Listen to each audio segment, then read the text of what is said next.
বিপদগ্রস্ত অবস্থায়, রোগাগ্রস্ত অবস্থায় কাউকে দেখলে, অ্যাক্সিডেন্টে কবলিত হওয়ার পর অথবা যে কোনো ধরনের বড় বিপদে পতিত হয়েছে এমন কাউকে দেখে ছোট্ট একটা দোয়া পড়ার মধ্য দিয়ে আমরা আল্লাহ রাব্বুল আলামিনের কাছে ওই বিপদ থেকে পানা চেয়ে নিতে পারি।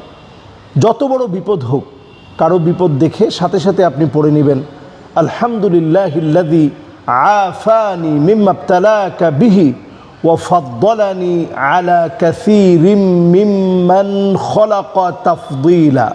আমি আবার বলছি, আলহামদুলিল্লাহিল্লাযী আফানি মিম্মা ইবতালাকা বিহি ওয়া ফাদ্দালানি আলা কাসীরিম মিম্মান খলাকা তাফদীলা। ছোট্ট এই দোয়াটি পড়ে আল্লাহর কাছে আপনি বলবেন যে আল্লাহ, অনেকের চাইতে আমি অনেক ভালো আছি, সুস্থ আছি, আল্লাহ আপনার প্রশংসা আদায় করছি। আল্লাহ, আপনি আমাকে অনেকের চাইতে অনেক ভালো রেখেছেন। আল্লাহ, আপনার শুকরগুজারি আদায় করছি।